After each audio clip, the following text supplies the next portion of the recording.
Thank you again for joining for the second podcast in the past month. Yeah. which is fantastic. Respect. Yeah, second time to chart. Thanks for having me. Yeah, glad to have you. I did not do a good job the first time of introducing you and reading the bio, and so we're going to start with that and kind of go from there. Thomas, or Tom Perez, is a financial advisor with Northwestern Mutual and a retired naval officer. A graduate of the Citadel, Tom and his wife, Ullas, run their financial practice under Northwestern Mutual in Mount Pleasant, where they focus on financial planning for families, military veterans, and small and mid-sized businesses, primarily in the tech and defense sectors. Prior to his work as a financial advisor, Tom was actually in the military, and I'll dive into that here in just a second. Yeah. But Tom and Ullas are also motivational speakers where they help people live a life of abundance. In his military career, Tom has 28 years of combined active and reserve military service. He began his career in active duty as a Radioman and Navy diver in the U.S. Navy submarine service before transitioning to the Navy Reserve, where he attended the Citadel on his GI Bill and earned his commission. Tom retired a lieutenant commander in the Navy Reserve in the information warfare community, which handles the cyber warfare, space, and intel workload for the Navy. Tom completed multiple overseas missions and deployments, most recently in 2017 to 2018, when he was deployed to Afghanistan in support of the U.S. Operations Freedom, Sentinel, and the NATO Operation Resolute support. Thomas and his wife, Ullas, originally from India, live in Mount Pleasant, South Carolina, with their two daughters, Ava and Julia. Very good. Tom also ran for Congress back in 2017. Mm-hmm. And I'll go ahead and put this to the side. Prior to then being deployed to Afghanistan. Mm-hmm. And we can kind of dive into this a little more. I know we got into this a good bit in the first podcast, but the main reason for you backing out of the race is because you were being deployed to Afghanistan. That was the only reason. Yeah. The only reason. That was And I'm not sure. I know a lot of people at the time knew that, but just so for people catching up now and getting to know you a little better, mm-hmm. I think that speaks true to who you are and also your priorities. In serving the country, regardless, you always look to serve the country in everything you've done, which is obviously very evident from your career. So in having this conversation today, which I told myself I was not going to do as it relates to politics and delving deeper into politics, I think you're somebody that can truly speak to the world of politics and the realm because you've not only been in it, but you've also served the country in other capacities, and therefore, in my opinion, have the credibility to be able to speak to politics and to speak to where the country's headed. It's truly an honor to be around and have this conversation. But I also know that, as we discussed before, there's plenty of topics to discuss tonight and delve deeper into that for some might be uncomfortable, but I think as a goal of ours, we want to make them less uncomfortable, so that more people have these conversations and feel like they have them openly and not feel as though they're pigeonholed into a certain category or feeling uncomfortable about something just because it has to do with politics. Yeah, absolutely. I mean, there's a lot there. But yeah, so the rules were that when you can stay on active duty and be in a race, if the active duty deployment is for the certain amount of time. I was within that, but you're not allowed to campaign for yourself. Yeah. You know, the fundraise while you're in active duty status. So it was almost oxymoronic staying in the campaign. But it was a bit of it was frustrating because my campaign was just starting to pick up steam at the time. But yeah, you and I go back a ways, and that through civil government society and stuff like that. And I'm with you in that, when I got back from Afghanistan, a number of people asked me, am I going to run and look around? Because I got back right before the primary, so the general election in 2018. That was the one where Joe Cunningham won for SD1, and I would have been his opponent, probably. Instead, it was Katie Arrington. And so folks are like, hey, are you going to get around? And I thought about it. But I was starting this business I'm in now. And it's just like the temperature of the water. And I talked to my deacon at church, and she's like, it's not your season. And I was like, you're right. And so from that, I've been people ask me, are you still involved in politics. I was like, I'm interested in it. And then the other discussion we talked, like, I would love to be the president of the United States. It'd be great. Yeah. And I'd be good at it. But you can't just be the president. You got to run for it. Right, wrong, or indifferent. And right now, it's a gauntlet that you have in mind. Yeah. Yeah, that is. And we talked earlier this week and basically said, hey, the other podcast is coming out in a couple of weeks. Mm-hmm. And so we don't necessarily want to rehash any of the conversations we have then necessarily. And just once again, for those listening, that conversation goes into Tom's background in the military, your experiences overseas, your time, as your experiences raising a family while being in the military and also being a businessman, doing these other things. So we dive into a lot of different topics there that I think are going to be super interesting for people to listen to when that time comes. Mm-hmm. But for now, considering the current state of events in our country, I think there's a number of topics that we need to discuss, wanted to discuss, and wanted to bring to light to basically kind of provide our thoughts on and dive deeper into as it relates to the current state of the country and current events. This past week, Donald Trump was shot at a rally in Pennsylvania. Just today, cybersecurity attack basically shut down the world's internet because of a Microsoft upload. Mm-hmm. And we were kind of talking to this earlier. The latest that I've seen on it is that, which I'm sure more information is going to come out here soon, but CrowdStrike released an update, supposedly. And that update, when they pushed it out, that content update they pushed out, ended up causing half the world to shut down, which is interesting. Yeah. The question is, was it a content update or is it more? You're the one that has a cybersecurity background, so I'm curious to know your thoughts on that. But there's a lot that's been going on, and we've both been watching and listening and consuming content as of late too. So there's a lot of topics to discuss. Mm-hmm. I think we're talking about the assassination attempt, and kind of dive into maybe your thoughts on the assassination attempt. Let's just start there. What are kind of your general thoughts about the assassination attempt? Yeah, I mean, well, first of all, I think it's honestly, it's a really good thing that you and I are talking about this, because we're politically minded and conscious, and we care without being politicians. We boast in the belly of the beast. We have an insight, but I think we were both in it for the right reasons. Having said that, to answer your question, so when I saw that happen, it was last Saturday, and I was at a small business expo, and I saw a headline about it, and then I came home and I just watched the whole thing, and my first reaction, probably the same as David Flournoy, which is like, Trump's gonna win. Like we saw everything in organic and the fist pump and everything like that, and like, this is the lose now. I mean, he was probably the odds-on favorite after the debate, because we had the last podcast recorded. Since then, we had the debate, and then we had this. I'm like, we got to talk about this, because it's just. I feel like if this were a football game,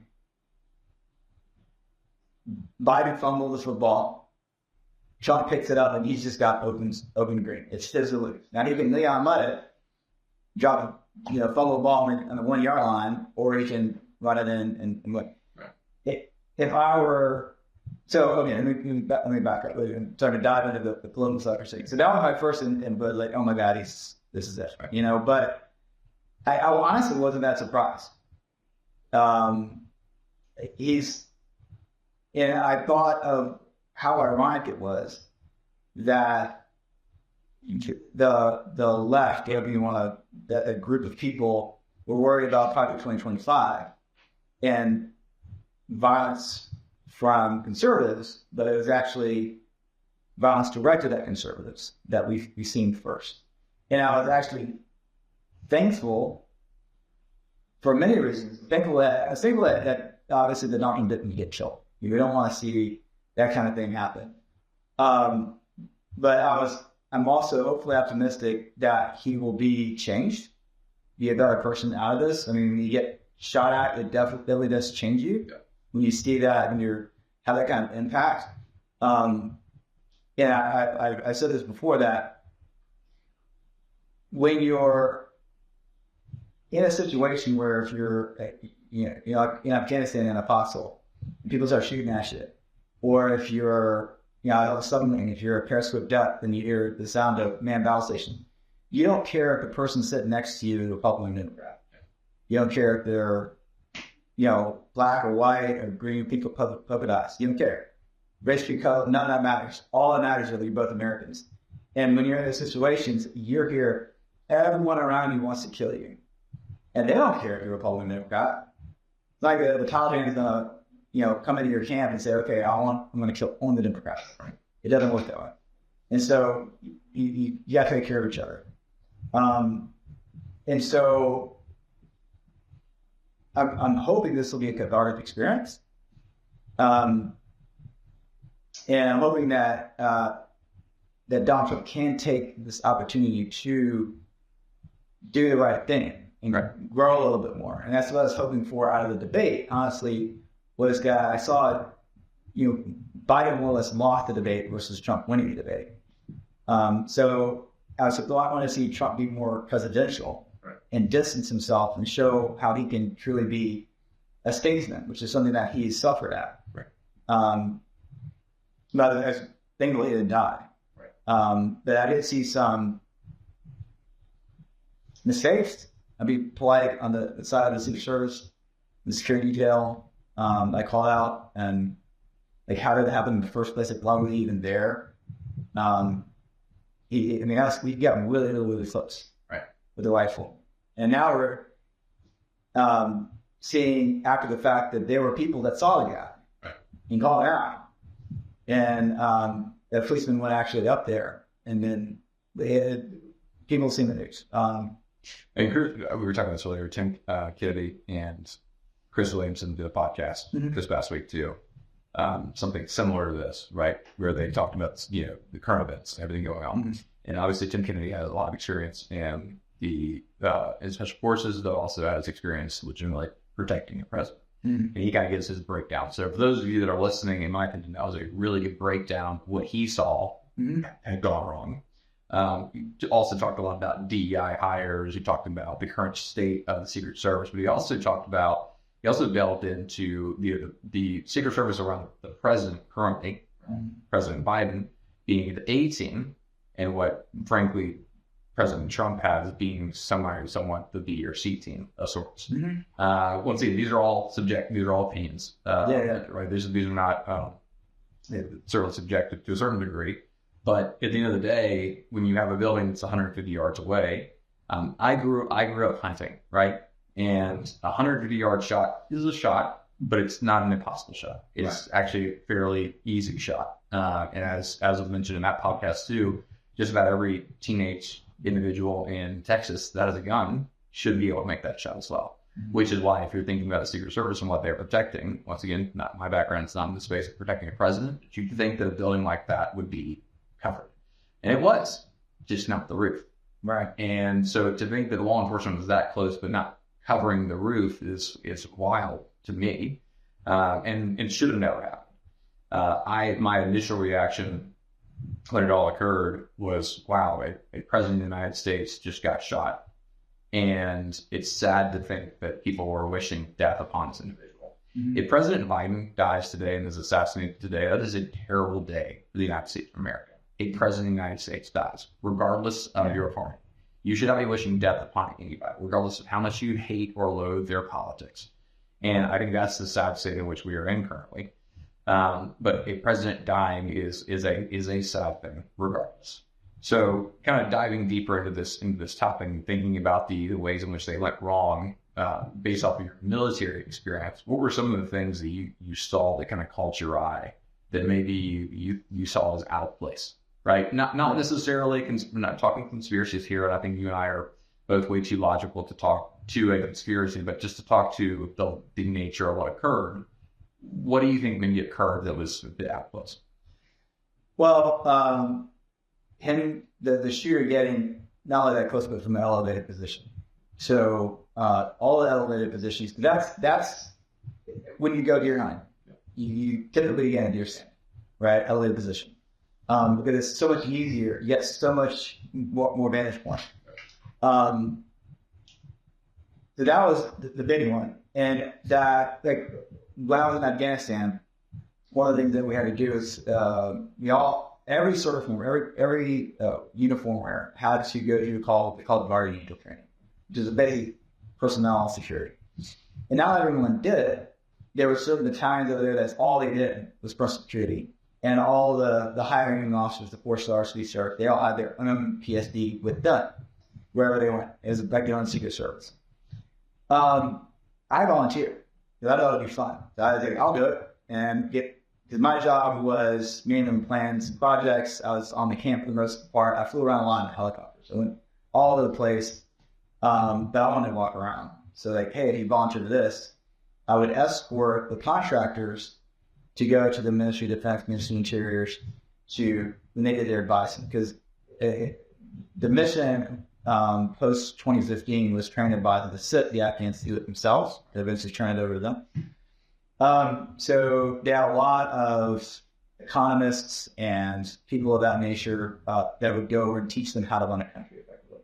They didn't want those contractors to walk in holding a rifle.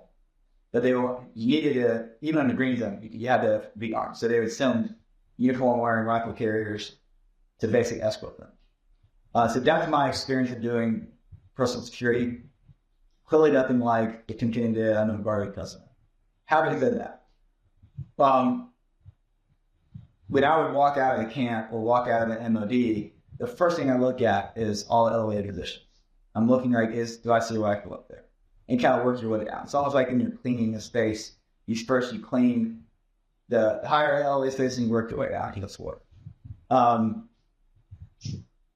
the fact that no one had that route just cleared off was kind of surprising to me.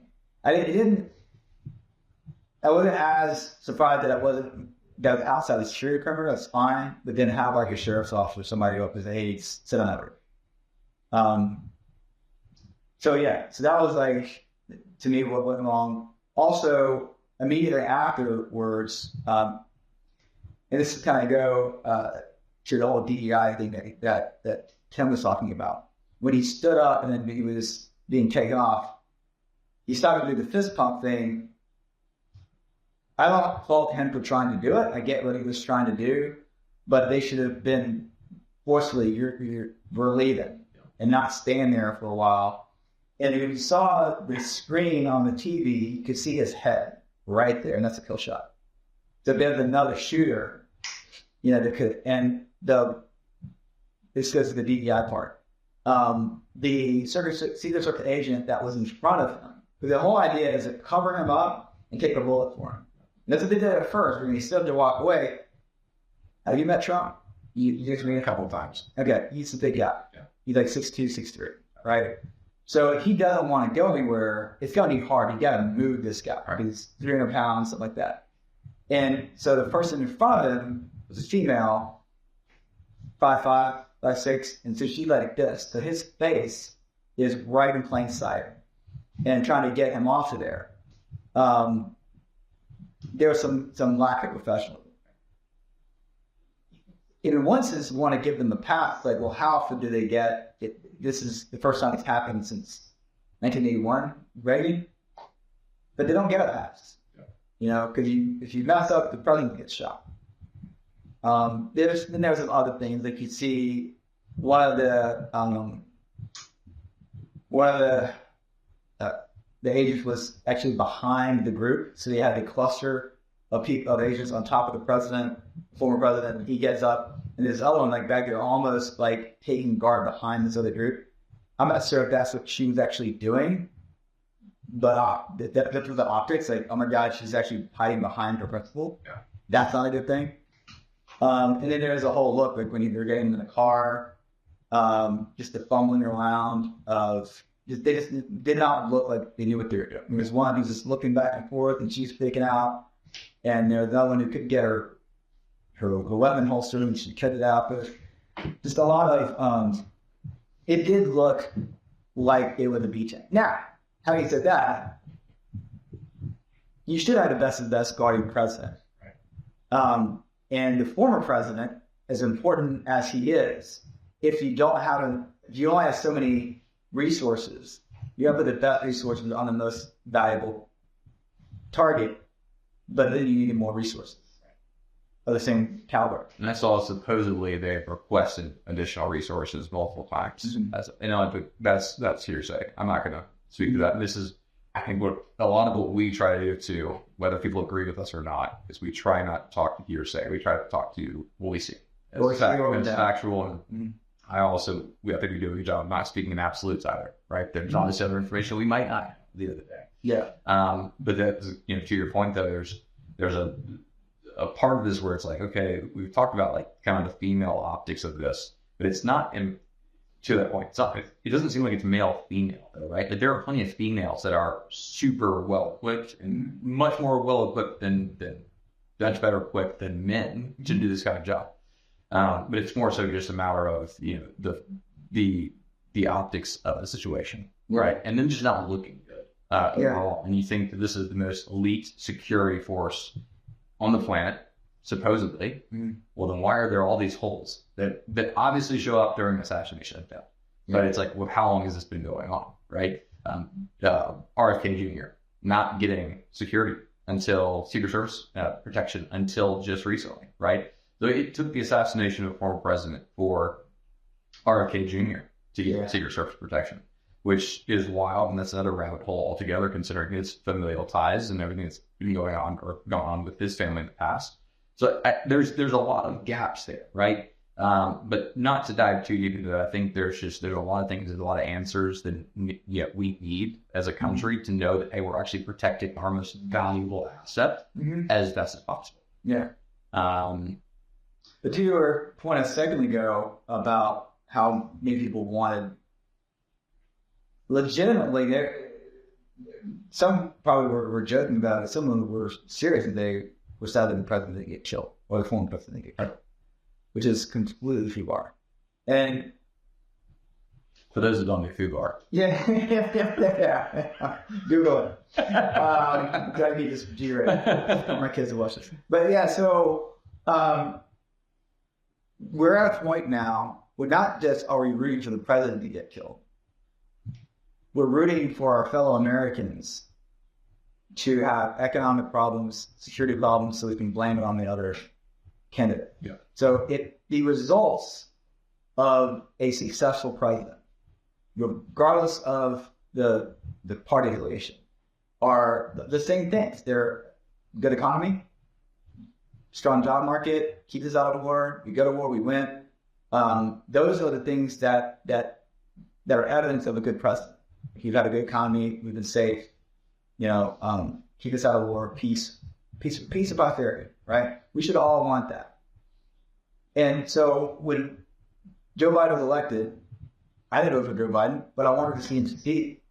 Because if he succeeds, then the country succeeds.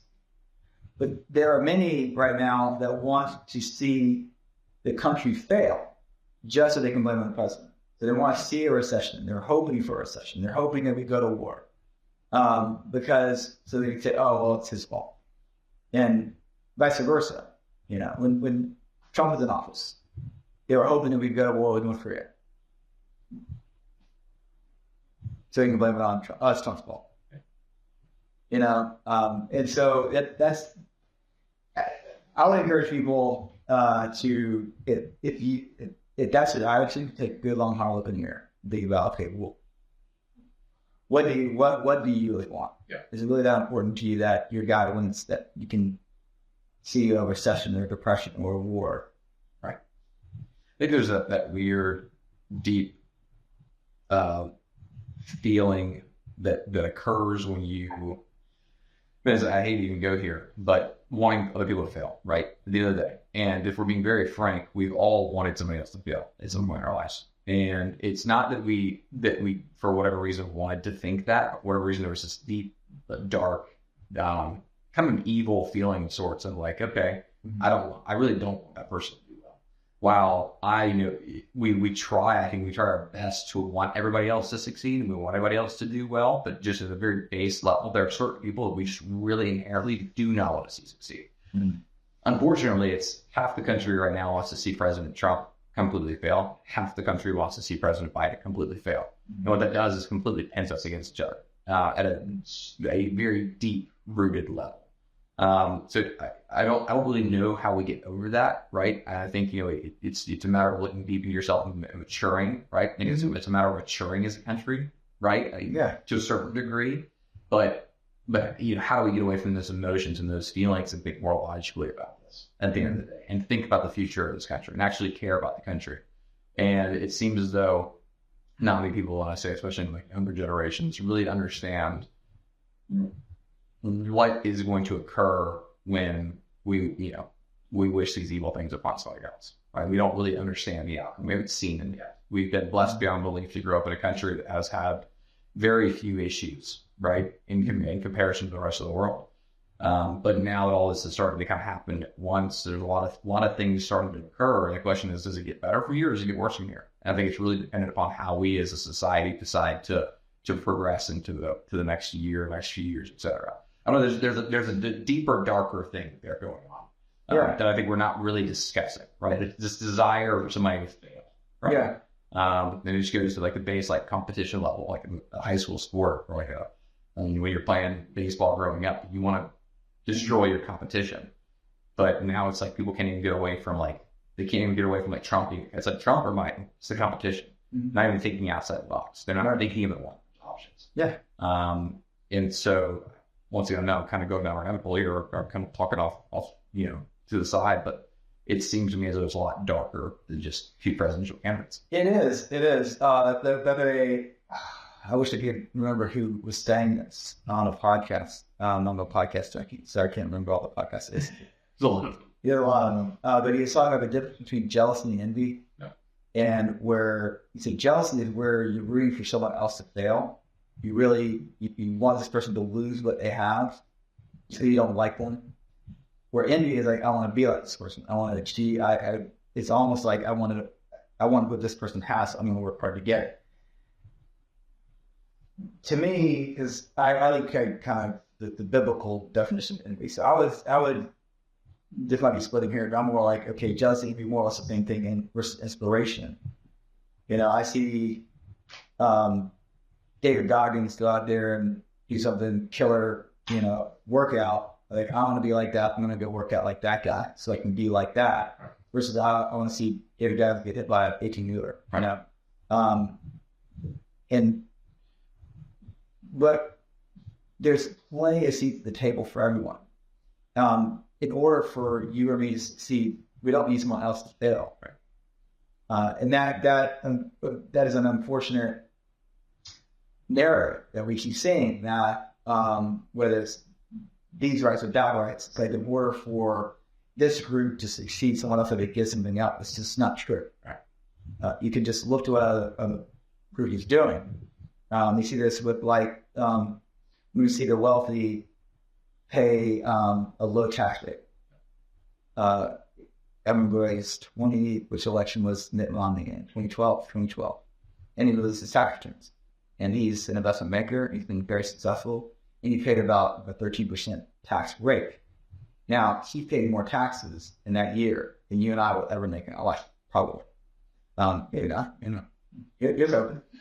But so it's like the podcast does. Yeah, there was so much jealousy in that. Yeah. So many people go, "Oh my God, he's paying 13%. He paid like $1 billion in taxes." So, and it's anecdotal, but probably not hyperbolic. He's probably paid close to that much in taxes. Now he's made exponentially more, but kudos to him. Right. We all want to get that, but most of us want to get to that point where we're making that kind of money. And but rather than saying, well, screw you for getting there, I don't want to see you fail, say, okay, Mitt, show me how you did that.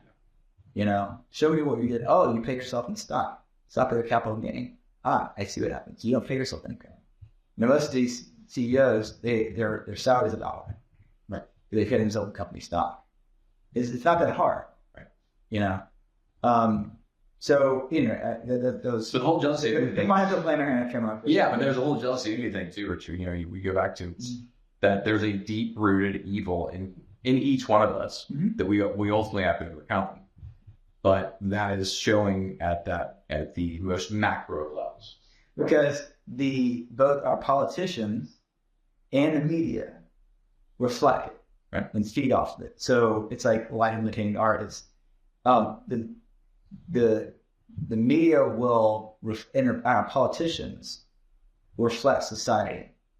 And I remember one of my last speeches I gave when I think I just had to drop out, but I was on track to speak at the Exchange Club.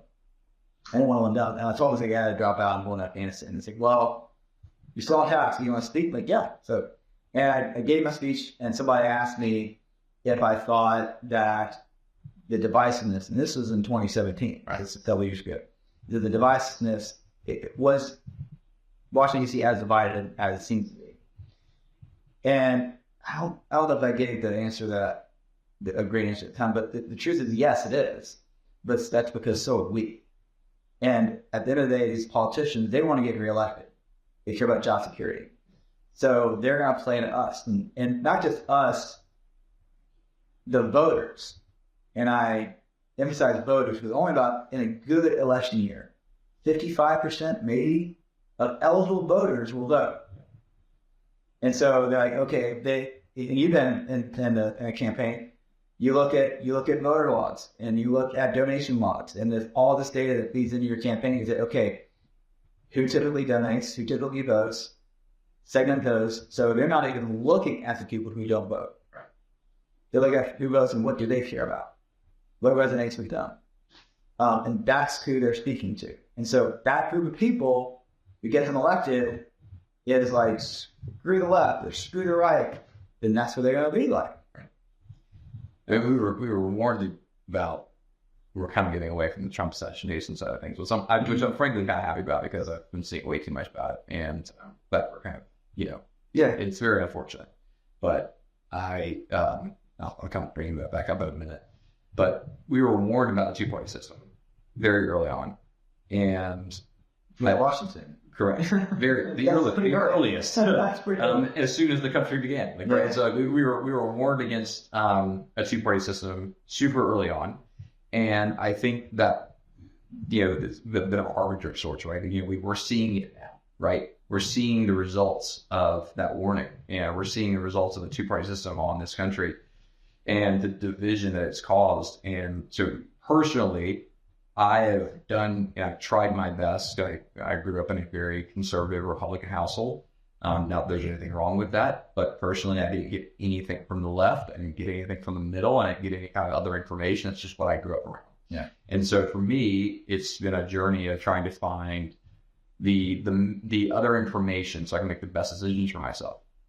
And now I've gotten to this point of being trying to get to the middle as best as possible. And what that means for me is not being necessarily truly independent on all topics, but being able to see both sides and gather all information before making a decision. Mm-hmm. While if you're running for office nowadays, you either run as a Republican or a Democrat where you frankly don't have much of a shot at all.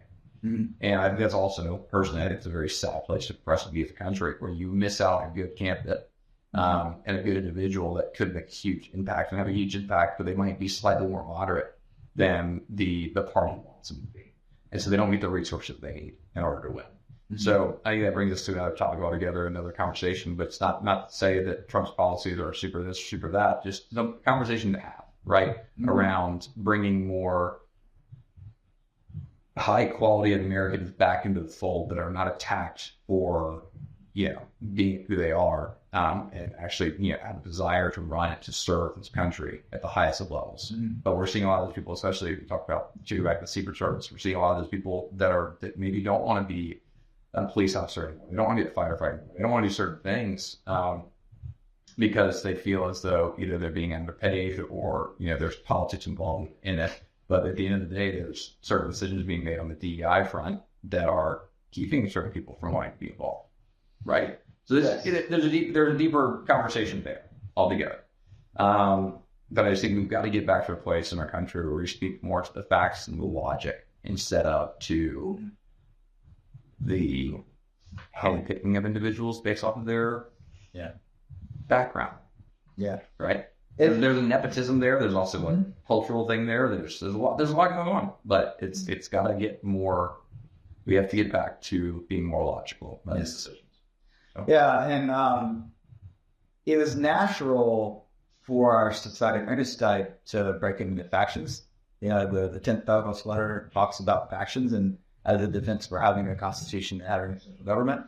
And I think it may have been kind of inevitable to have a two-party system because more or less there's two parties. You go back to the George Washington days, you have the Federalists and Anti-Federalists. There are a few others, the League and stuff like that, but basically it's people who are for the kind of a social liberals versus private liberals. You want limited government and let people figure it out themselves. You want more government to prevent the weaker factions being disenfranchised from the Islamic faction. And that just kind of goes from there. And I think for the most part it worked. Because I can remember, I'm going to get old. So I can remember the first president I can remember was Reagan. Right, so I was born in 1976. So 1980, Reagan gets elected, and that's like the first president I knew. And Tip O'Neill was Speaker of the House of a Democrat. And they respected each other. They got along, mostly behind closed doors in the front, and they were politicians. And they had they debated, and they reminded me kind of like an offensive defensive lineman lining up against each other, and one knocking the other on his ass, and then setting his hand out to shake close to him, and then Biden was going to do it again. What I see changed the landscape of politics, which is still changing. It's an evolution. Is the internet. So when the internet came out, that brought the world a lot closer together. And it changed for the better in a lot of ways, because if you wanted to learn something that you didn't know because you were in a predominantly conservative area, you could just get on there and learn it if you're interested in it, but you had to be interested in it. If you didn't want to be interested in it, if you wanted to style yourself, you could do that as well, electronically.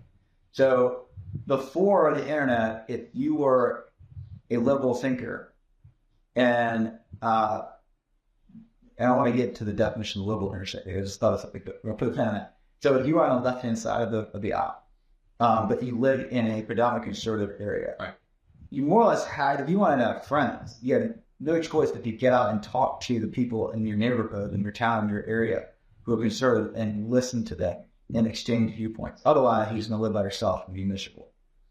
Nowadays, you can live by yourself and be miserable and just get in a chat room or some, online group and talk to other people who think just like you and be in an echo chamber, and you never get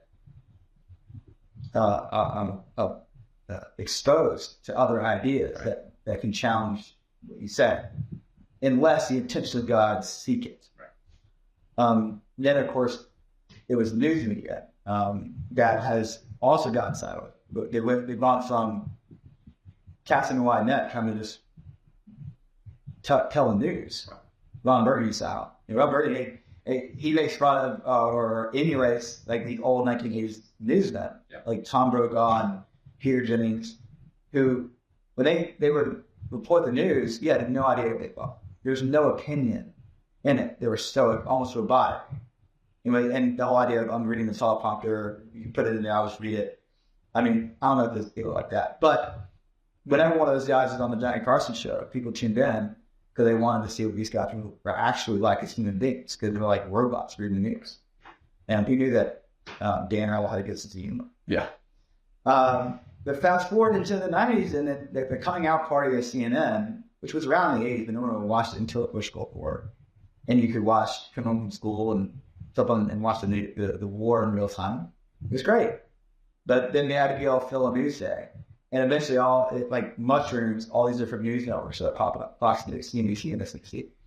And I think Fox is the first to do this, where they said, you know what, we're not going to go after everybody. We're just going to go after the conservatives. And they start bending their news to reach this demographic. And the CNBC followed, and they said, oh, we're going to go after the left. And so now we're at a place where you have to fact check the news as the reader. Are they telling me the absolute truth? And for a while there, it wasn't that they were telling you lies, is they were not, it was incomplete. So if there was 10 facts about a story, they'll tell you 6 or 7 that resonated with their demographic, so they're leaving stuff out. And Kellyanne Conway was being interviewed by an English keeper, and she said something about alternative facts. So he said the facts say this, and she said, well, alternative facts say that, and she got lambasted. I don't know if she meant to, but she actually made a good point where you're leaving stuff out, Anderson, that complete story. And then, of course, then the internet news portion became even worse, more so, of segmenting the news versus like just giving the information. And ultimately, when I think of that now, the journalists, and with air quotes, are newsmakers themselves. And Anderson Cooper will roll his eyes in an interview. That never would have happened with Tom Brokaw. You never would have seen any of those guys break and show emotion when they're interviewing somebody or reporting the news. That just did not happen. Right. And Dan Rather was fired for and had to give a retraction because he reported something about George W. Bush that was not true. People report now. Forget about the idea of just bias news. There's actually, dare I say, fake news. It's actually incorrect news reports that are coming out that eventually get corrected later on down the road. There's no retraction. There's no tell account. And this has been like a slow degradation, right? That is kind of fed into what you're talking about, which is just this splintering of people being into their own silos. We also live in a beautiful time where we have access to so much information, which is also great too, right? And at the time when Carson would be on air and you hear from just him, you hear from just this one person, right? You have 4 channels or 5 channels to pick from. The parents talk about it all the time, where you had a few options. You tune in, you listen to the same person every single afternoon or evening when you got back home from school. There's something nice about that. And that person didn't break character and they were the same. You didn't know their political opinions. There's something very nice about that, but there's also something very controlling about that. And that if that's where the news is coming from, then that narrative is very easily controlled.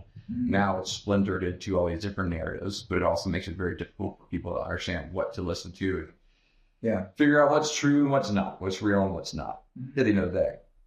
And then the additional element to that is the tech and the AI element that gets added in. So now all these pictures are out here and you see a bunch of information being shared on the internet, and then maybe certain information retracted, maybe certain pictures are taken off the internet, maybe certain pictures are changed to change your general opinion. So you know that you're being messed with, you know that you're being manipulated, but you appreciate the fact that there's so much information that you get to choose from and kind of create your own opinion. But when that information is manipulated, it almost makes you feel crazy for having a certain decision or having a certain opinion. Because you're like, okay, well now I've seen this information, I'm trying to create my own opinion, but I thought I saw this, and now I'm saying this. Right. Was I right or was I not right? Mm-hmm. Right. So there's a lot of different factors at play, right? With modern media. It is beautiful that we get to have these conversations though too, to talk to it, have these conversations with folks and share our insights and our thoughts. Because I think a lot of people are thinking the same thing. But at the end of the day, there's just so much information out there to consume and to take in. More isn't always better. Sometimes it's just more. And to me, it's quality over quantity. So, now we're starting to see a lot of people will not necessarily get news, but information from podcasts. Right. And there's grinding their teeth on like the CNNs of the world because more people watch Joe Rogan than watch CNN. Right. It will shock it because Joe Rogan will have 4 hours. We'll talk to a guy who disagrees with him about COVID, and they'll have a great conversation. And they'll ask the question, the guy will respond, and he'll just sit there and listen to him. And it takes him a week to get to a podcast. And it's 4 hours to sit down for a podcast. So it's a lot. But then you got his producer, Jamie, he's the star of the show. I'm not going to. Yeah. The other time, Joe will say something. He'll get Google fact check live on the air. Yeah. It's great. Maybe I'll actually quote, but and to your point, there is actually like illegitimate fake news sites that are just trying to get clickbait. That look perfectly text that look fake news. But then typically we narrow it down to like, okay, these are the quote-unquote news sources. So when they're getting it wrong, right, and you're supposed to trust them to at least get the information out, but there's too much competition. You used to be this four news sources: ABC, CBS, NBC, and PBS. That was it. And that would be on television. And then with the 24-hour news cycle and the online news, there's so much competition that the need to be first outweighs the need to be true, right, and accurate. And the problems are, and I think we talked about it last time, that in many cases you can sway your opinion.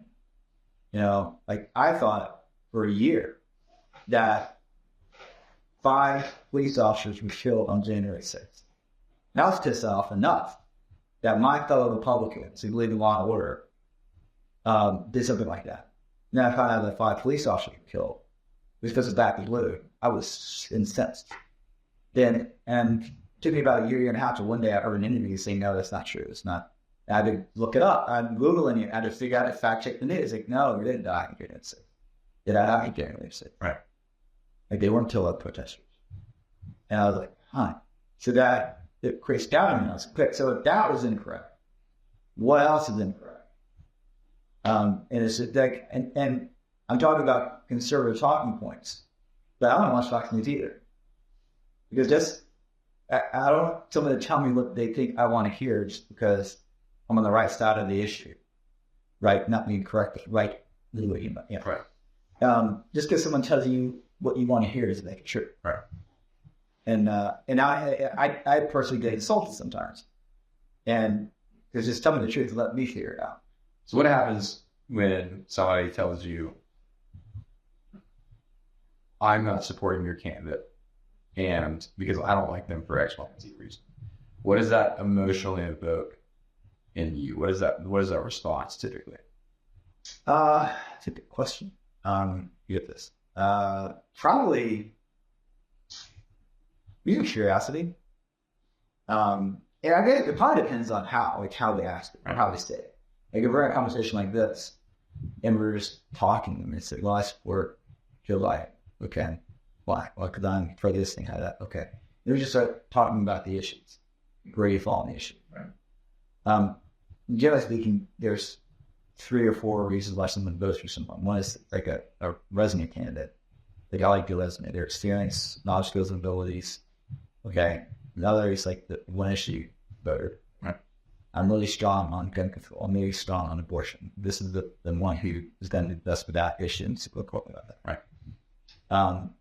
And then the third is I like you. I just like this guy. The letter, tall, handsome. Yeah. Yeah. And those are the hardest. It was like, what do you do with that? Yeah. Well, I think that to that point, if you want to feel free to refill. I think it's difficult. It's enjoyable for me. It's not everybody. It's enjoyable for me to have a conversation with someone, regardless of their political leaning. Oh, I love it. It's like if you can dive deeper into the topic with me and discuss some history behind it, provide some credibility to it. And if you have a different opinion, I'm like, well, I didn't think about that before. I really don't care. If you want to argue immediately, kind of turn off by the situation. I really don't care until you have that conversation because you're just going to want to argue the entire time. But if you have a different opinion and you can share that with me and you want to dive deeper into it, maybe try to convince me of it in a very enjoyable manner, in a very communicative, low-key manner, that's great. It's also a skill set to have, right? Mm-hmm. But not enough people do that anymore, right? And to agree and say, I'm voting for Trump because he's a businessman and he's been successful, that does nothing for me. Mm-hmm. Voting for Joe Biden because he has however many years in politics and he's been successful in politics, that does nothing for me. Voting for RFK because he's a Kennedy, great. What else? Do you know their policies? Do you know what's have you done any research, or are you just listening at talking points? Yeah. So the question is, how do I get away from talking points and get deeper into this? People should be talking about this, but it's almost, we were kind of talking about this earlier, people just don't, people say, oh, like I don't want to talk about politics. I don't want to bring it up because I know it's going to make people upset. Right? People should probably get a little upset and probably realize what's going on. Yeah. And talk through it. But don't just agree. And also, you don't have to tell anybody who you're voting for either. You really don't. It's really not necessary. You can talk through certain issues, right? I feel we got to do more of that openly without it turning into an argument.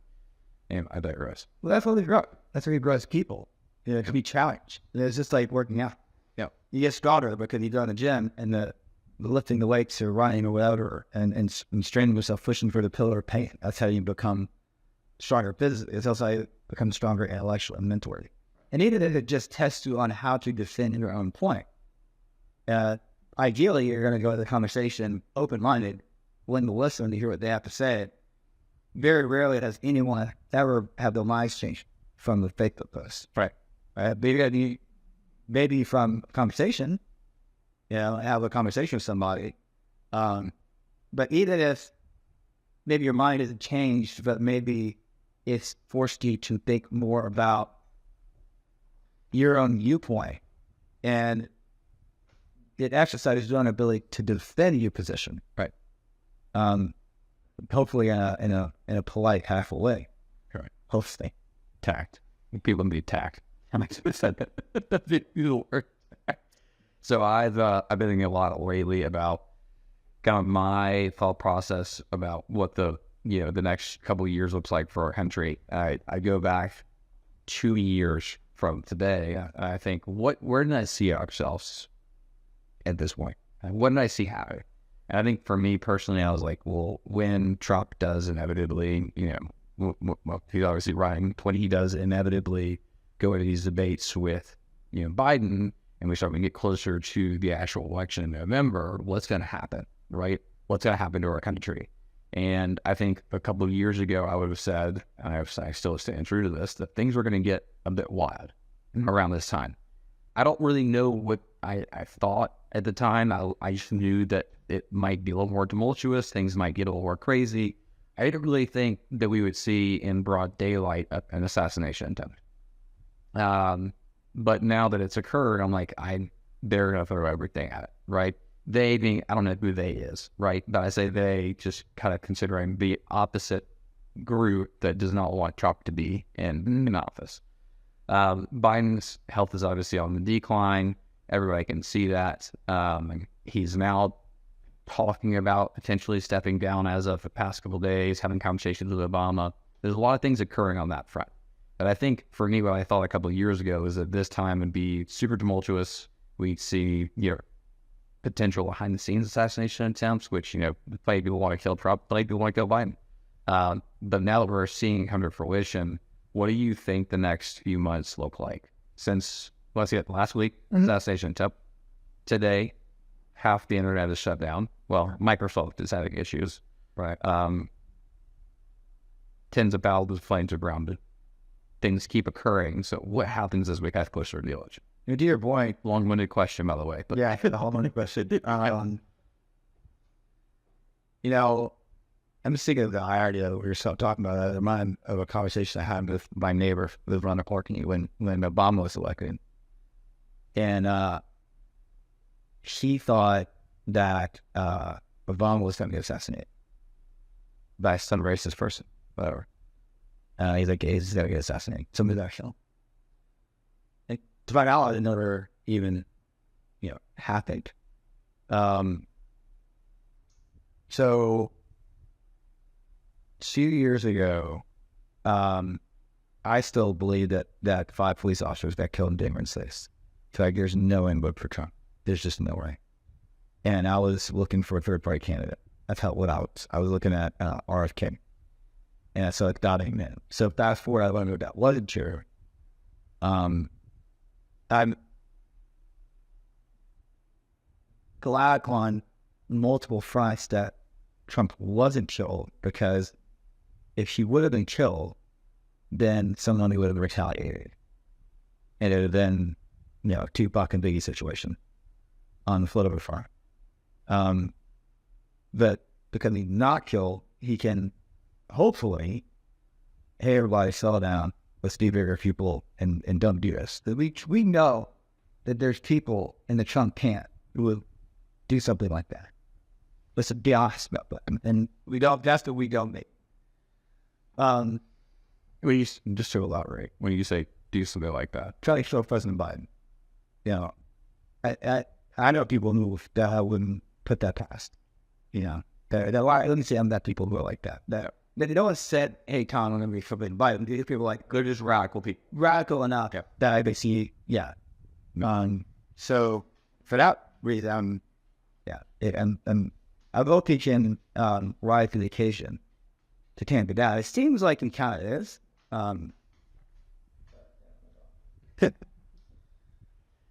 It's going to be interesting. The next few months, I think I were advising the Democrats, and I was judging the when we entered the organization, how people got out. He'll be fine. He just wants you to get bashed.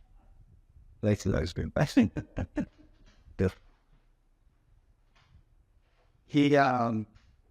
So if I were advising the Democrats, I would tell them to leave Biden to play the long game.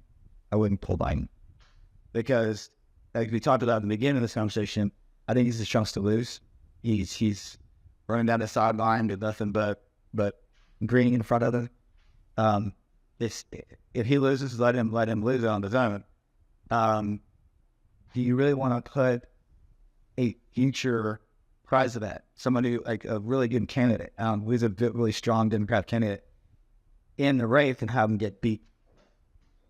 Trump's only got 4 years. So I only got one more term.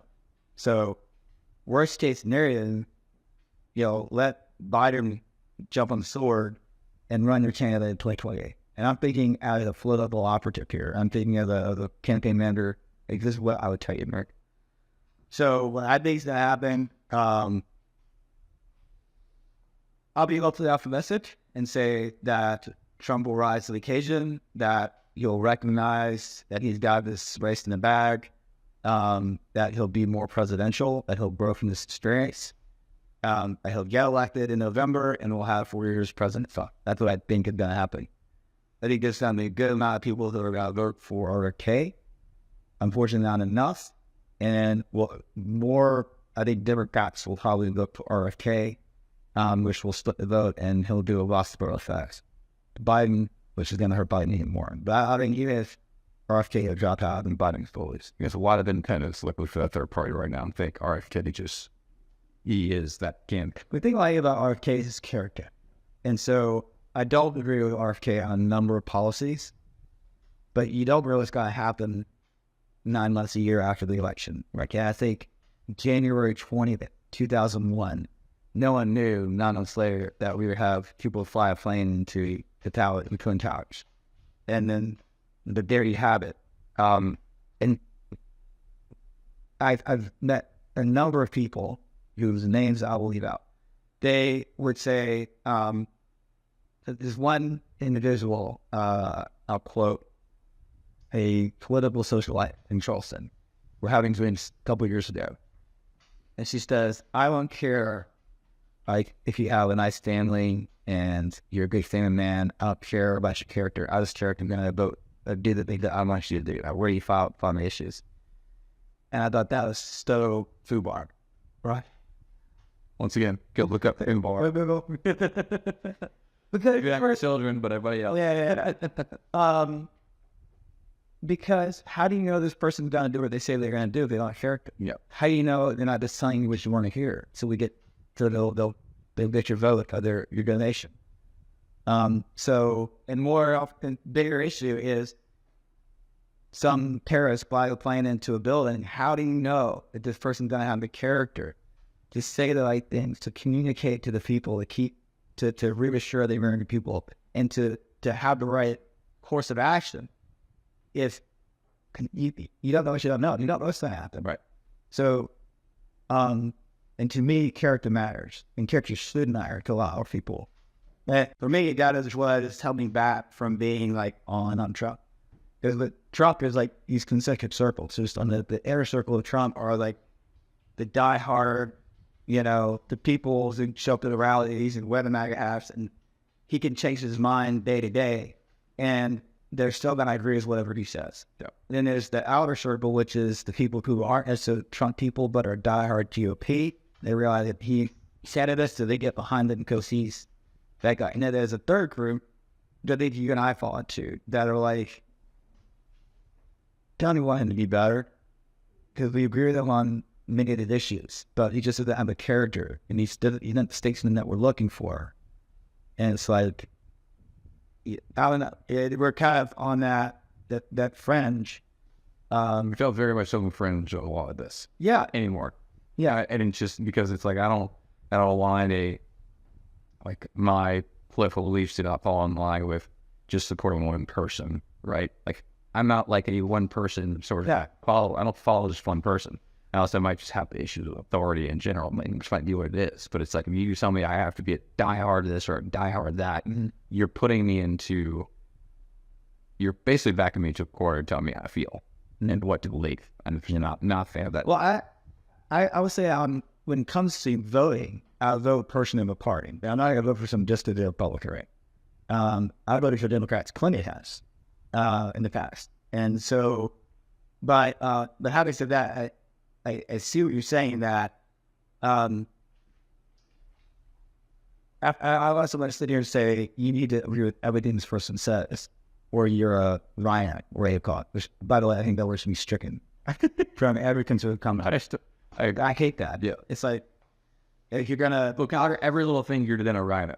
Well, it's like there's this laundry list of issues that you have to agree with me on, and you disagree with me on one issue. Well, you're a Ryan because you don't agree with me on. It's an intellectual Alice. Yeah. You don't have to think through it, or you're just right. Therefore, that person is. And now, I think the Republican Party is the party of freedom. Yeah. Freedom means the freedom to disagree with you. Correct. Right? So, but yeah, I mean, when I was writing, I remember one of my first speeches I gave was down this. And I remember I started writing in 2017. So this is right after Trump got elected. Trump got elected November 16th. January 17th, he gets inaugurated, and that's when I started my campaign for the 2018 primary, running in the spring of 2017. And I got speech at, I think, at Beaufort County GOP.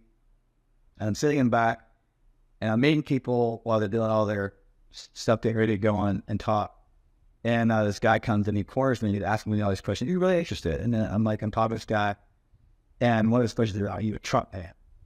And they go, what does that mean? And he said, do you agree with the Trump agenda? I said, are you on board with the Trump agenda? And after a little conversation, I said, look, man, I was like, there's a lot of things that I just Trump on, but I'm not going to sit here. If you're looking for me to be a rubber stamp for anybody, right? Unless you're not Jesus Christ with the President of the United States, I'm not going to be a rubber stamp for anybody. I can't, because Trump doesn't know what Trump is going to do or say a week from now. Neither do I. So I can sit here and say, I'm going to go ahead and agree with whatever Trump says. Yeah. Whether Trump says something that is disadvantageous to the people of South Carolina, I'd be representing the South Carolina 1st Congressional District. I am your voter. I'm not his name. Yep. You know what I mean? And so I think that's what you're talking about. Judge me on me, don't judge me on right. Belief in, alignment with a single person. Right. Exactly. I think that's also, to your point, I'm the thing, and next week too, right? Things are going to change. Mm-hmm. You want to know too in a leader, right? You want to know that leader has certain values, right? And you want to know they're holding true to those values as best as they possibly can. You need to recognize they're still human, just like your pastor of a church is still very much so as human. They're not God, right? And that's a conversation right at the time, right? Yeah. But they're a politician. They're a human being. They're a politician that is hopefully serving this country as best they possibly can. They're doing it for selfless reasons to serve this country. Unfortunately, the vast majority of the time, that's not true. But at the same time, they are still human being. yet we feel like we have to come out and state, oh, I support this person. If you don't, we're not friends anymore. Yeah, so like their That's strict. Yeah, like their meeting, which for me is now a while. It doesn't. Early on, I kind of was like, oh, well, like I'm very easily swinged. I understand why. Yes, we need to support these people because they're running as Republicans, or they're running as Democrats, or they're running as this, or they're running as that. I need to support them because they belong to this organization, and that's tribalism at its finest. Well, support doesn't mean you need to agree with them. You may say, Right. Like, I support my daughter. Right. But if she said, "Hey, Daddy, I want to eat Skittles for breakfast," and that's not a good idea. Sure. I disagree with that decision. You know, and so you can support someone by disagreeing with them. And like, you ever watch American Idol? Yeah, I'm both used to. Not anymore. It's been a minute. So I remember watching like the old days. Again, I'm gonna date myself when like Paul Abdul was on it with Randy and who was the asshole? Sign me, sign go. Yeah. So sorry, son. He was the asshole. He did it. But when there'd be somebody come out to audition, and they would do the CBS interview beforehand. They said, all my friends tell me I sound like Mariah Carey or Whitney Houston. Yeah. And they would audition, and they would suck. Yeah. And Simon Cowell would berate them on national television. They start crying, I'd go away. And I'm thinking to myself, like, who are these friends? They're telling me you sound good. Either they're telling that themselves, or they're lying to you to make you feel good. So I have to believe that this person probably had a true friend in their life. Right. That probably told it, that put the friendship on the line, that loved them enough to say, look, I love you. Here's thunder to a voice coach. This is your passion. You want to follow this, go talk to this person and audition for this person and see what they think. And whatever. Or you say, look, you're not good. Right. Don't do this. But it said that there's probably a number of these people who want to avoid the awkward conversation. Don't love them enough to tell them the uncomfortable truth, right? So if you genuinely support Donald Trump or Joe Biden or RFK or whoever your candidate is, to support your president, your congressman, your congresswoman, your mayor, your governor, is to communicate to them, this is what I want to see my government. Now, the leader, the representative, got to take that on board and say, I'm going to do what you say because you're the voter. Or they can say, you know what, I disagree with you, and this is why. And get the reasons why. And that's what Reagan is doing. Right. You're a great communicator. Because you can, when you're running a campaign, you got to just be a yes man and say, with whoever says, hey, I want you to do this, say, yes, I'll go do that. And you're effective a lot of them because you can't get everything. And you can't provide all these free things and lower taxes. It doesn't work that way. Right? So I got lower taxes and not do these free things, and that person's going to get lied to, or you're going to offer all these free things and raise taxes, and this person's going to get lied to. Or you could come up with your own vision, your own ideas, and this is what I'm going to do, and communicate to them in a way that they are on board. They say, yes, give my donation, pay my vote, go forth and concocted. But then understanding you get in the office that you don't know what you don't know, and you need to surround yourself with smart people and listen to these smart people. Right. And then have the character, well, not the character, and the intelligence and the wisdom to maybe pivot and recognize, like Reagan did, speaking of Reagan, who lowered taxes when he first got in office and then raised them. And he called it an adjustment because he's a good communicator. Right. So he went from here to here, then back up to here. So it's a aggregate lower him at tax days. But, or George H. Bush, who said no taxes and then had to raise taxes because I need to do it. We need revenue. Right. And he lost the election because of it. So that's the kind of character that I would like to see, but the people need to demand it, need to exemplify by supporting their candidates. They're not supporting by saying, yes, President Trump or whatever, it's you're being a good citizen by communicating your dissent, disagreement, or agreement. Right. You're plotting good while calling out the bad. And don't stop calling out the bad. Yeah. Right. I think there's a lot of people that have stopped calling out the bad just because of the maybe the turmoil that causes them. frustration that causes them, the anxiety from the easier word for it is that it causes people to call out the BS that they see on a daily basis, just to simplify things. It takes work, but so does continuing to develop this experiment that we call the United States of America, right? And we're very quick to call out the other person. Yeah. But it's almost as though it's like, well, your guy is so bad about X, Y, and Z, so I'm going to ignore my guy's sin. Yeah. Because your guy has sin that I can go worse than my guy sin. We're all sin people. Right. Versus we should, I think, all turn around and look inward, and then we, as Republicans, Democrats, need to be better. So, or America, I'm going to ask you this here in a second, my thought process on this, and my question is really, what should people be doing, okay, at home to better serve the country, even in a local capacity, not necessarily in political office, but how do we move the country forward in a better direction? How do we move the world better? Move the world forward in a better direction. My response to that, I'd love to hear yours in a second, but my thought process in this is that if we look inward and we solve our own problems, we start thinking about reflecting on our own issues and solving them first, it'll make things a lot better with a more macro. So solve the micro problems, solve your issues, focus on yourself, look inward, and then from there, hopefully that in and of itself will have a ripple effect on the rest of society. So the best way, in my opinion, for people to start solving problems at a more grand scale is to solve your own problems first. And then you can start thinking about solving the world's problems. But the only way for us as a society to solve bigger problems is to start looking more inward at our own issues and being more reflective of our own problems, because we all have them. Nobody's perfect. But I'd love to know your thoughts on that. Dude, I agree. A lot of what you said. I think you do need to look inward and start, as I say, all politics is local. So, but one thing that I think I've seen, a couple of things I've seen that I think are positive is what is more people more getting into communities and networking for whatever. There's a lot of networking groups, business-wise, in Charleston, a ton of them. Yeah. And it's helped me as a business owner. There's always nice to get out and to just hang out with people, human beings, and have conversation. Even if it's a happy hour for 30 centers to network forever. But just to get in the community, to listen to your churches or what have you like that, and talk to people who challenge you, and because it's really easy to be an asshole to an avatar on Facebook or Twitter or Instagram. It's a lot harder to be talking face to face. No.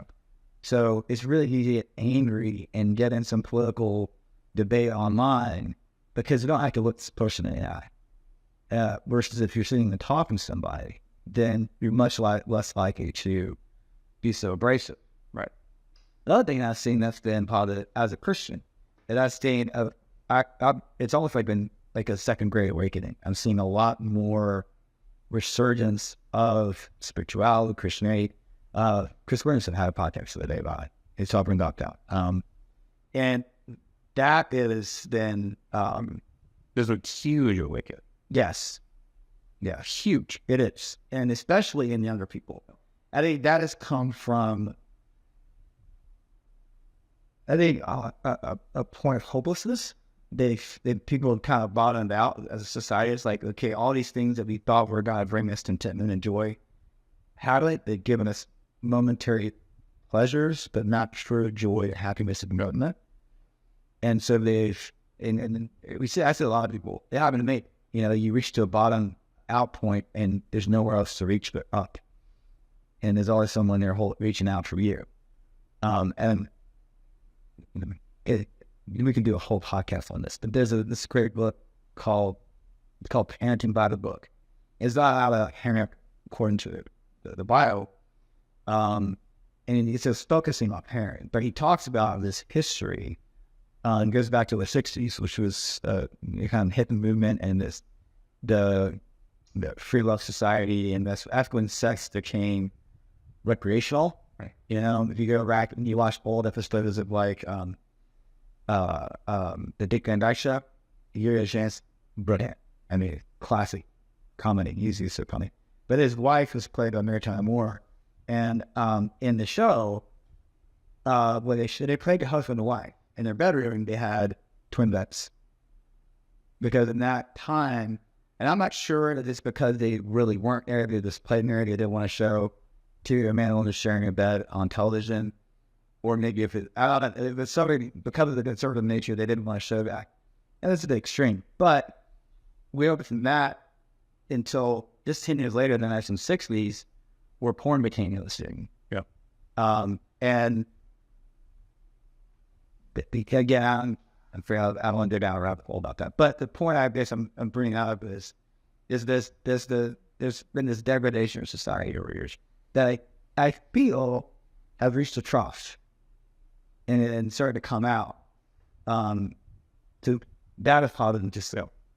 So to circle back around to your question, your point is, I think community is so important. Community is very important.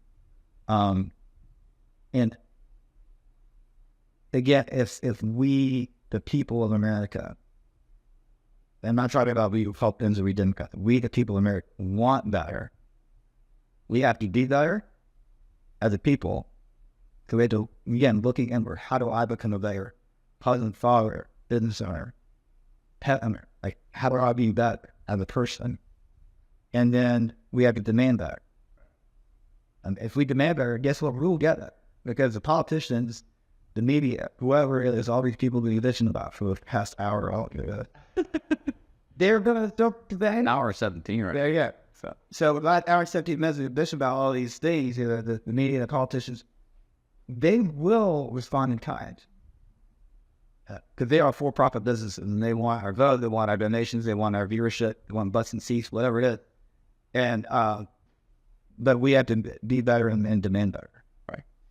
I don't know if it was you and I, but recently had a conversation with a friend, it might have been us or the last podcast, where we talked about the president and our politicians being a clear reflection of the population and where the country is at, right? Our candidates are a clear reflection of us of the country. So we ultimately, as a group, determine what that is. That is a clear reflection of where we are at as a country and the body of the organization. And I was kind of hit home. I was like, that's very accurate, right? It's very accurate. So the next 3 months, 4 months leading up to the election, what do you think they look like for Trump and for Biden? Let's start with Biden. Okay. What do you think? What is kind of your prediction here? What do you think happens over the next 4 months leading into the election for Biden? Is it Biden? Yeah, I think it. There are a lot of people calling for him to get out. To me, like I said, if I was advising the Democrats, I'd say leave him in, because you don't want to waste of a good candidate who's going to lose. Line with a high time, and it's got like if you pull the president out and we put in a new person in, then you got 3 months to campaign. The only person that could run in the Democrats, financially speaking, would be either somebody who can self-fund, so someone who's uber wealthy, or Kamala Harris, because she can use this in war chest. Because with the people listening out there, the FEC rules about that. So, like, if you or I want to go running the Democratic president, we'd have to raise our arm, and we couldn't use his money. But because she's his running mate, she can use it. Kamala Harris would get Cheetah. Yeah, she would, And so right now in the political sphere, the reason why we're not getting good candidates is because they just don't want to get Cheetah. A few years ago, people were talking about Oprah Winfrey running. Like, you don't want that. Because Oprah is a black queen right now. Okay, like everyone was, I would Oprah Winfrey. Okay, she was for president. Every skeleton in her closet would be pulled out and dissected. Everything that she's done, I don't know what her life interest is. She felt that's good. I'm listening, but the point is, everything. You don't want that, Right now, let her be who she is. And so there's the Republicans say, Colin Powell, I thought would have made a great president and would have made a great candidate. He saw that at their beast when he was Secretary of State. He's like, I don't want to do this. There's no way. I don't want to 80 part of that. And so, I'm sure it's going all that. I got off on a header sector, but the point I've gotten at is, I think Biden stays in. I think Biden loses right now, but Trump being Trump, you never know. Then we change tomorrow. And he did a speech yesterday. I watched the whole thing, watched bits and pieces of the more or less stated talking points. He read from the teleprompter, which typically when he does that, he does fine. So when he goes off the cuff, that's when sometimes he get it all right, and sometimes he could say something that's so out there, like, wait, what? Yeah. So do you think there will be additional assassination attempts that will be mainstream? Not just behind the scenes, Like what we saw. poisoning, right? Like, I think there's probably plenty of things that go, well, we know there are plenty of things going on behind the scenes, right? There are plenty of countries that hate them. There are opposing parties, right? But they do want to kill Trump, right? Yeah. But do we think we'll see more open assassination attempts? Because we just saw assassination attempt. Once again, we saw the internet outage today, the largest internet outage probably ever occurred this morning. Yeah, not many people. It's really not. It's mainstream, but it's not like huge. But it's like it's all happening. This is not fear mongering either. It's just more so just talking to the facts here. Because I feel like a lot of people today send me things for clickbait. It's like, let's talk about clickbait because the world is in disarray. We need to prepare. We should buy our food for the sale house for 10 $15. Of course I'm doing. We told you how to blow it. Yeah, but like, what realistically, are we really so close? And I say this because I see clips of like from random like Alex Jones, right? Are we really this close to like nuclear war, right? How close are we to nuclear war? How close are we to these things actually occurring? And should that fear really be something that people take into account? I would think we're that close to nuclear war. I think we are. Personally, answer the question about the assassination attempt. I'll think so, worried because I think that the security posture for both candidates will be incredibly high. The secret service is not going to happen yet. So every roof cover will be covered in air, will be monitored. That mistake will not happen again. Then not say that there won't be people who want to try to do it, but we'll just be prevented from trying. Yep. That's what I think. I could be wrong. There could be like a retaliation attempt, maybe. But like I said, I think it'll be the security posture will be such that I don't think it'll be possible. For nuclear war, no, I mean the only way for us to be like a nuclear conflict would be with the Chinese, possibly, but the Chinese don't want to go nuclear. One, because they lose phenomenally. I mean that there are people also compared to ours. We can take out their nuclear. They couldn't hit us with their nuclear weapons, but we could just completely wipe them out. They might be able to hit the West Coast. They might be able to hit Hawaii. We can take out their areas that they have. I mean, we have SSBNs. I can't say for certainty, but there's probably an SSBN sitting off their coast for right now. They don't have a blue water Navy or brown water. They can't deploy. You don't see Chinese battle groups sailing around the world. We've got others all over the world, So they know. Russia being the same story, in your opinion? Russia is, I don't see Russia starting nuclear with us. And I don't see them going nuclear with Ukraine either. I just don't see that happen. I don't think Russia is as powerful as people thought that they were. Their flag was unzipped when they entered Ukraine and didn't take them out in a week because back before they invaded, it looked like they got in. They like, this is going to be over. The fact that a little bit of Ukraine was able to fight them off as long as they have has really shown how really weak their military really is. And similar to the Chinese, if they go nuclear against the United States, they're not the Soviet Union. There's not, they want to get back to us. Probably one of the reasons why they invaded, you think. But they just don't have the resource in being more. Well, NATO encouragement back in the Soviet Union. There can be conventional wars, I understand. But I don't see it going to get clear. It's a lose-lose for everybody. It's a lose-lose for everybody, and with the defense systems that we have today and the weapon systems that we have today, it would be a much more use for that. It would be much more. It hadn't been that. It wouldn't be close. I mean, they might feel like city, which is bad. Take out New York City, 11 million people. We could take out all other cities, right? Like that. Nuclear wars, hell, part of the podcast. So yeah. We really do it there. I think I went there as an extreme. Yeah. And that's a big question. But it's what to consider with the next few months. I've always considered myself slightly a prepper in the sense of just, making sure that I've got enough at home, enough water, enough, whatever, just in case to be to go wrong. So if something goes wrong, the legitimate concern is a cyber attack. Yeah. So that is legitimate. So the Chinese, you may have seen it today. There's probably could have, so they could. They're not talking about it if it is. Yeah. Probably doesn't that. Now, I'm a year removed, so I don't see the intel reports or any of that stuff anymore. So I'm not like in the know. I doubt with the construct. I doubt once. The Chinese have people. They have over 1 billion people, so they have a lot of capital resources, which is 3 times the size of the United States. US has about 350 million people. So they have enough in capital where they can man basically hacking teams that are constantly trying to hack our networks. Constantly.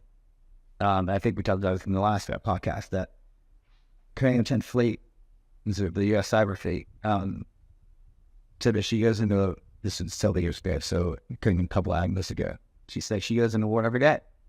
Every day she's being attacked, constantly. If we do go to war with China, the first shots would be fired in outer space, or satellites attacking each other, and trying to take each other out. But that's how the ISR capability gets over there. That's how we know that things about to get kinetic. Kinetic being done with bombs, right?